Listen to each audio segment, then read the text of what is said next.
Hello everyone, welcome back to Anime Dreams. Today, we're diving into an exciting what-if scenario. What if Naruko was raised by Jiraiya? Part 3. We'll explore how her journey, abilities, and personality might have unfolded under the guidance of one of the most legendary ninjas in the Naruto universe. Disclaimer: the content on this channel is purely for entertainment and discussion purposes. I do not own any of the anime footage used in my videos. All rights and credits go to their respective creators and copyright holders. Alright, let's get started. The next morning. The day couldn't arrive soon enough for Naruko. She had barely slept out of sheer excitement. I have a friend. Naruko thought to herself for the 1000th time. She couldn't help but smile as she woke early to prepare her breakfast, ramen, as usual, and ate it almost before it was fully ready. As the sun began to rise, Naruko left her small apartment, feeling a thrill of anticipation. Today, for the first time since arriving in Konoha, she felt a rush of excitement as she ran through the streets toward the academy. Hyuga Complex. Hinata had risen early as well. Her training with her father had gone only moderately well. She sighed quietly. No matter how hard she tried, the gentle fist style never seemed to flow naturally with her body. It wasn't for a lack of effort or understanding, yet the precise movements always felt just out of reach. Still, even her frustration from yesterday couldn't stop her from waking with a smile this morning. Her heart raced with a mixture of fear and excitement. Fear that her father might disapprove of her friendship with Naruko, but excitement for the first true friend she had ever made. While she had a younger sister, Hanabi, the baby's presence didn't fulfill the same companionship that friendship did. Carrying this secret happiness, she dressed quickly and left for the academy, determined to protect the bond she had formed with Naruko. The academy. Naruko arrived just as Iruka-sensei opened the classroom door. She ignored the wary looks from some villagers. Nothing could dampen her anticipation for the day. Smiling brightly, she bowed respectfully to her teacher as she stepped inside. That's unusual, Iruka thought. Naruko usually arrives early to avoid attention, but today she seems genuinely joyful. He decided not to question it, noting only to keep an eye out for the cause of her happiness. How are you today, Naruko? I heard your weapons training has been going well. Did the new practice exercises help? Iruka asked. Yes, Iruka-sensei. I can now strike 5 targets at once with precision. Thank you for your guidance. Naruko replied enthusiastically. Iruka had been offering her exercises and tips to help her catch up in areas where her experience might be lacking, given that she had grown up mostly outside the usual shinobi community. Excellent, he said, smiling. I'll show you some more exercises soon. Have you tried training with weights before? Naruko shook her head, so Iruka explained that many shinobi enhance their strength and stamina by wearing weights on their legs, arms, or shoulders. With a genjutsu placed on the weights, the user could feel them as heavier or lighter, gradually building endurance and power as they trained. Naruko listened carefully, nodding. Wow, that sounds amazing. I bet Karanai would know where to get some. She's so skilled with genjutsu. She thought to herself. As Iruka finished, other students began entering the classroom. Naruko went to her usual seat next to Sasuke, who had arrived early as usual, not wanting to be last in anything. He nodded to Naruko, who returned a bright smile. Sasuke was still uncertain how to act around her. His parents had never given him advice, and many adults in the village seemed hesitant to interact with her, leaving the two in a quiet, neutral space where every exchange felt measured. Their morning conversation was polite but routine, neither warm nor unfriendly. Yet today, Sasuke noticed a spark of happiness in Naruko that reminded him of her first day in Konoha. Hinata quietly entered and took a seat in the middle of the classroom, hoping to go unnoticed. She caught Naruko's eye, and Naruko gave her a friendly smile and a thumbs up. Hinata responded with a shy smile, feeling a flutter of encouragement. As always, Iruka-sensei began the lesson promptly, explaining the mechanics of a new jutsu and its connection to chakra. Naruko and Sasuke listened attentively, even as Sasuke tried his usual trick of appearing disinterested. Naruko absorbed every detail about the transformation jutsu, learning how to create clones, change appearances, or swap objects seamlessly during training. The lesson seemed longer than usual, but eventually, it ended at lunchtime. Naruko waited for the classroom to clear before leaving, avoiding the other students who tended to give her a wide berth.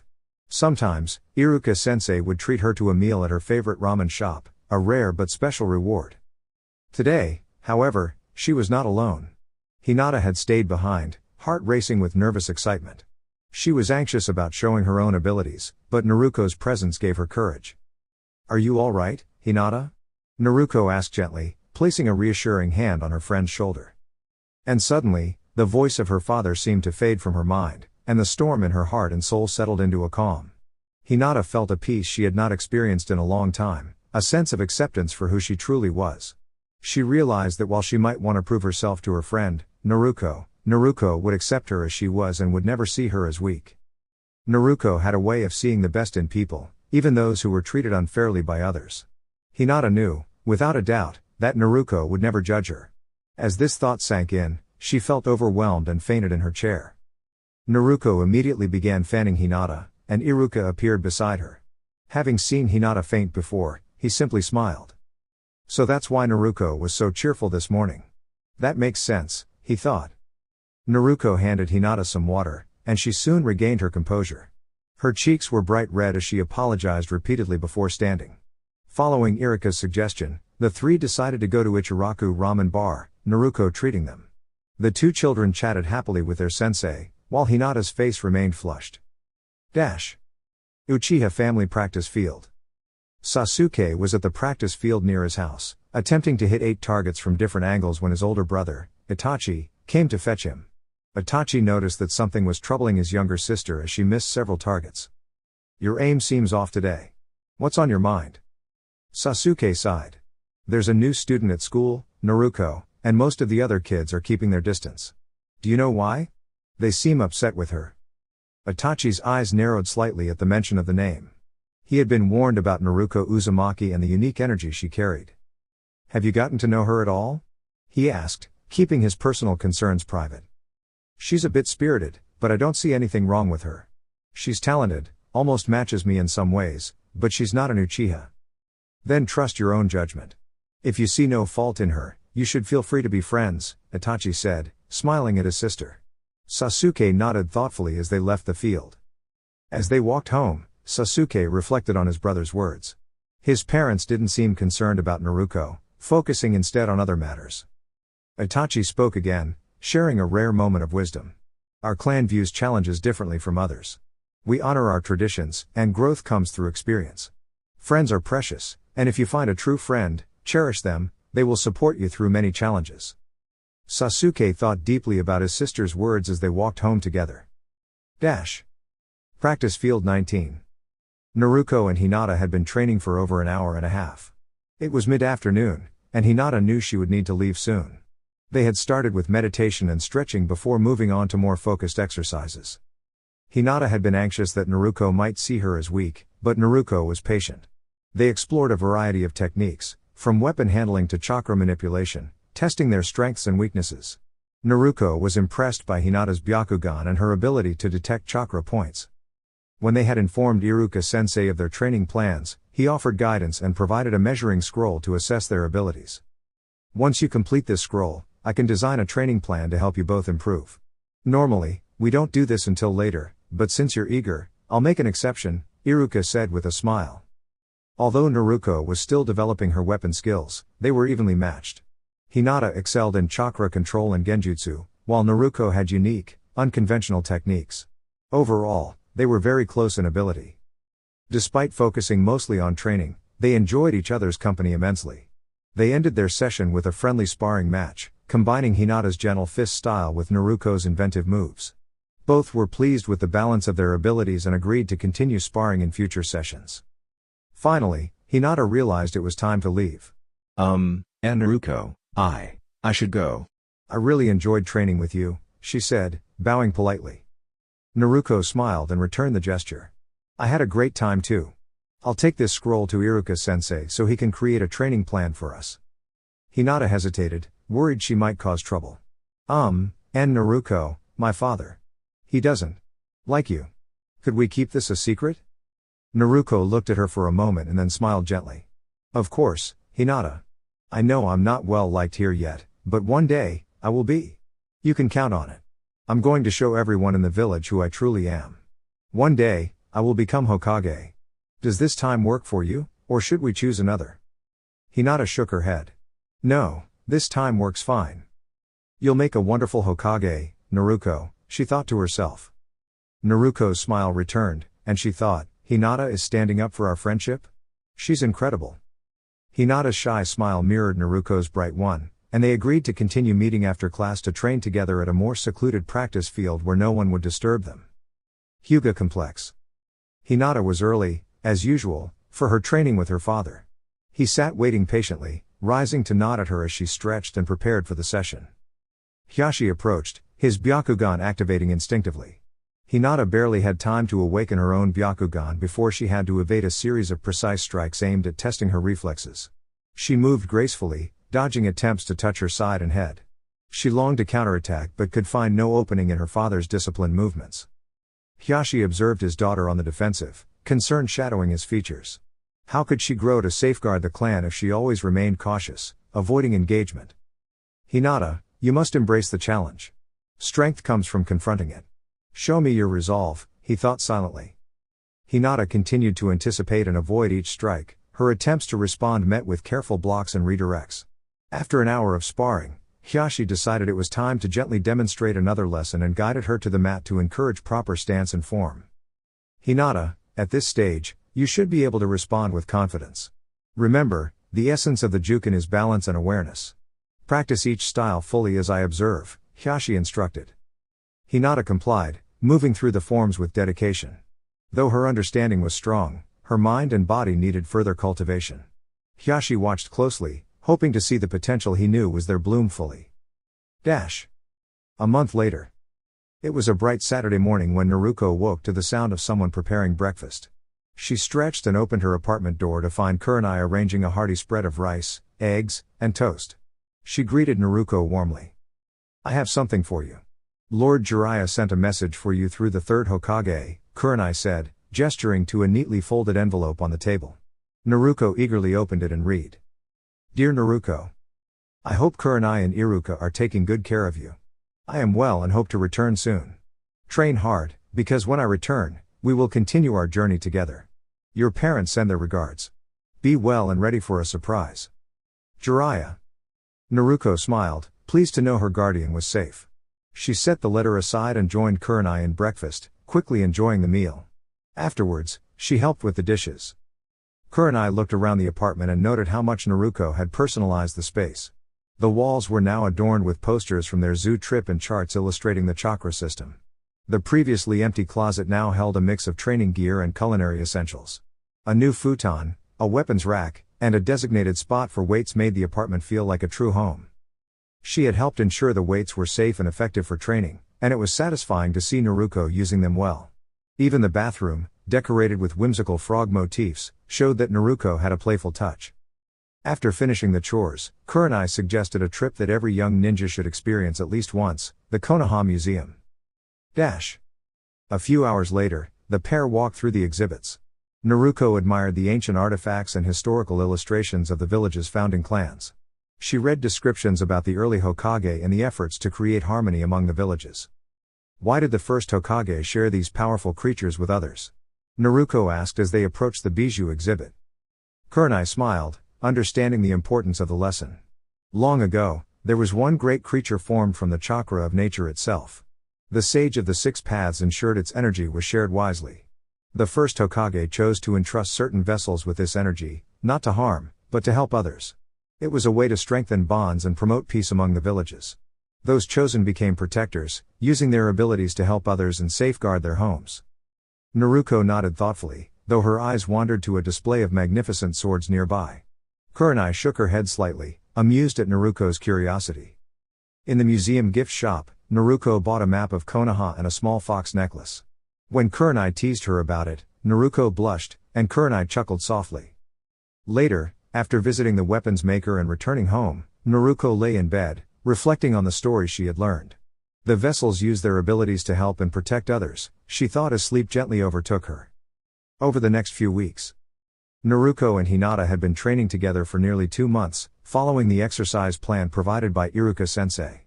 Iruka had designed a structured regimen that included chakra control, basic jutsu practice, weapons training, cardio and strength development, and ended with sparring sessions. Their training was occasionally disrupted because Hinata had to be careful not to let her father discover their sessions. Although it was enjoyable for Naruko to have a training partner, she was most happy to have a friend. Hinata still stuttered occasionally around Naruko, but she no longer became overwhelmed as long as Naruko approached her calmly. The two began sharing more about the village and their lives. Naruko learned that Hinata was the heir to the Hyuga clan and had a younger sister named Hanabi, who was only a year old. Hinata didn't speak much about her father, and Naruko sensed it was a sensitive topic, so they focused on other subjects instead. Naruko shared stories about growing up under the guidance of the frog sage and traveling frequently. She explained how moving from place to place had been a constant in her life and how this was the first time she had stayed somewhere for more than a few months. We were always moving around. Sage never liked staying in one place for too long. She always brought along these unusual research assistants.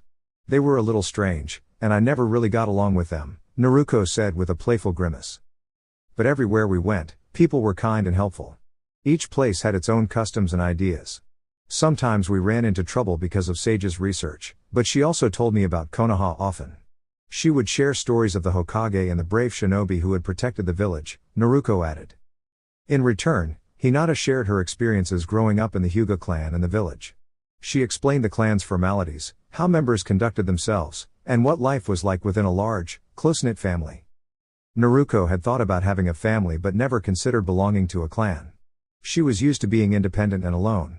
The idea of living surrounded by cousins, aunts, and uncles was new to her, yet intriguing. Listening to Hinata describe her family gatherings, formal meetings, dances, and dinners inspired Naruko and made her reflect on her own life. I hope I can have a family like that someday, she thought quietly. One thing Hinata explained that left Naruko utterly puzzled was the intricate system of table manners. Wait, Hinata, you have to use different forks for different foods? Naruko asked, bewildered. Hinata giggled, why yes. You use a salad fork for the salad, a specific chopstick for the meat, another for rice, a special spoon for dessert, and different knives for bread and cutting other foods. She giggled again at Naruko's confused expression. Naruko shook her head, thinking she would never understand why people didn't just use one fork. The concept of specialized utensils for different foods was entirely foreign to her.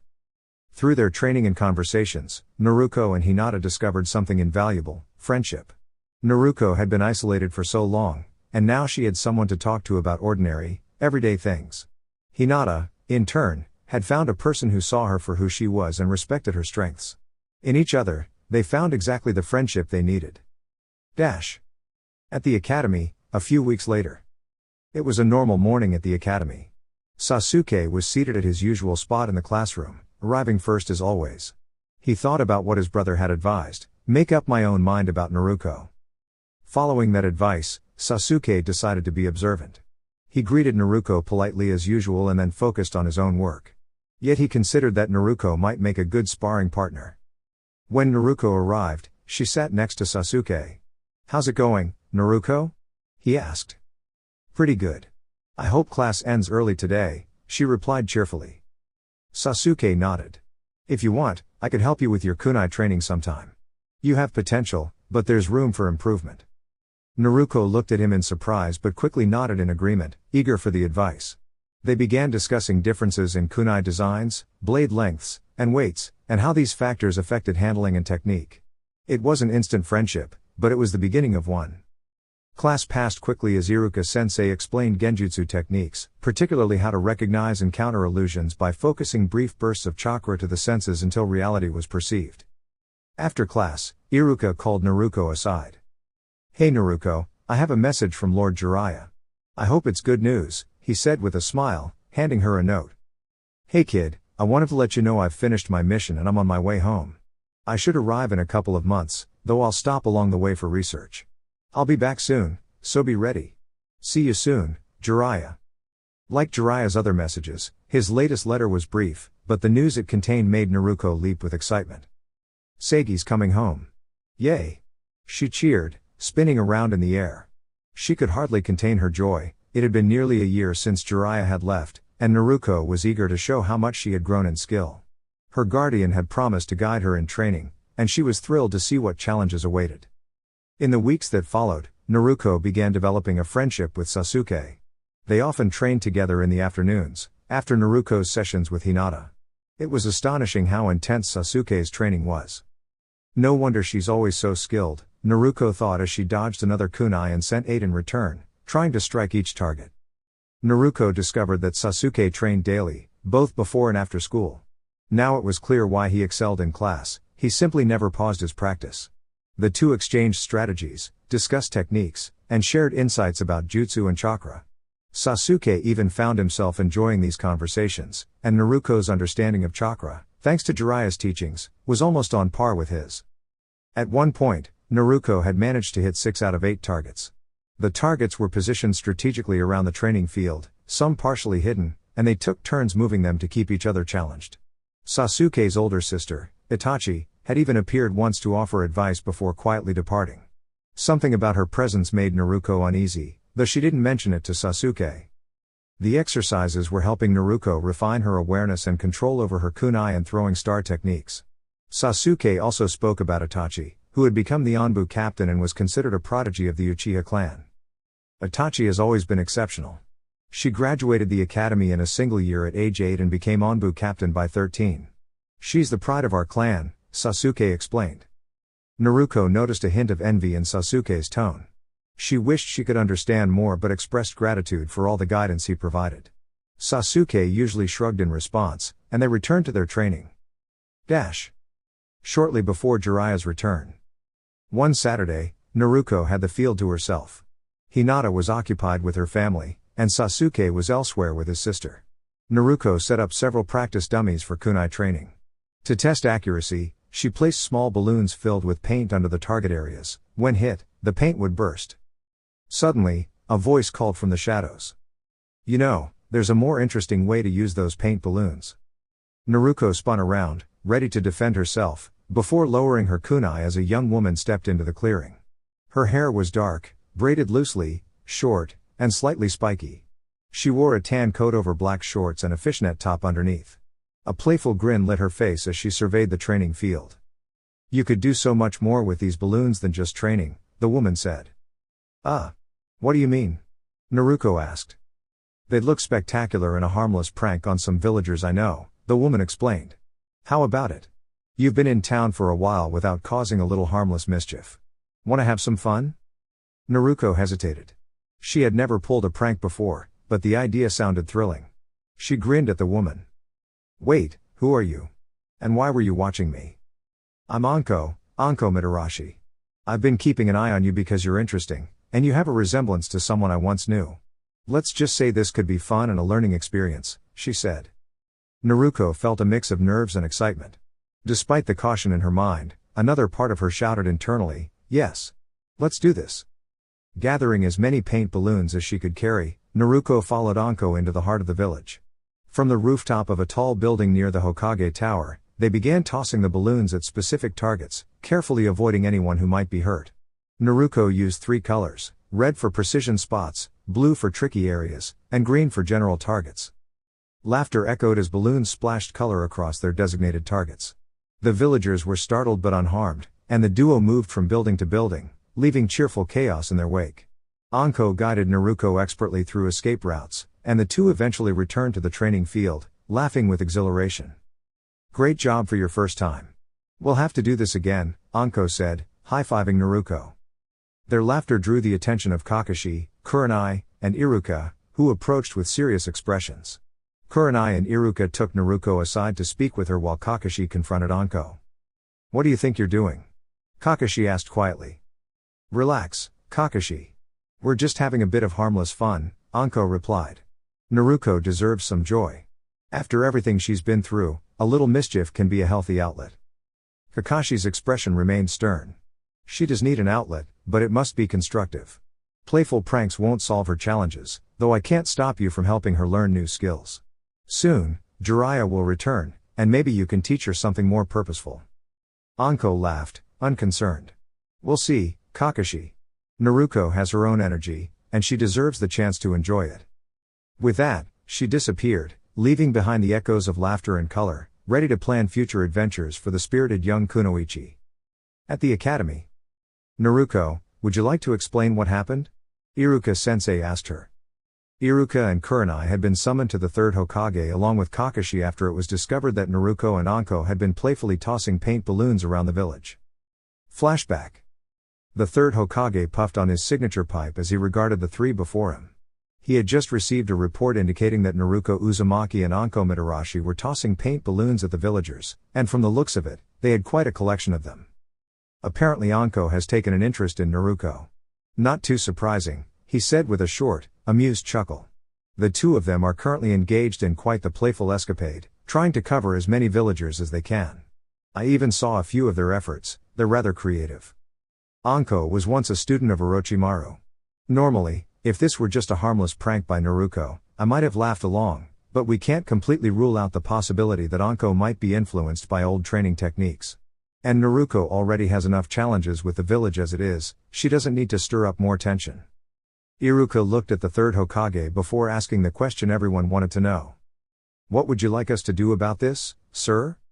Simple, the Hokage replied. Speak with Anko and encourage her to guide Naruko toward more positive ways of having fun. Then, talk to Naruko about understanding the consequences of her actions. Jiraiya will be back soon, and they'll be leaving again shortly afterward. Just make sure they don't get themselves into too much trouble. The third Hokage smiled as they departed. Truthfully, he wasn't concerned about the paint or Anko's intentions, he had carefully ensured that she was acting independently before allowing her back into duty. But with Naruko's unique background, he preferred to be cautious. End flashback. Naruko nodded to the adults.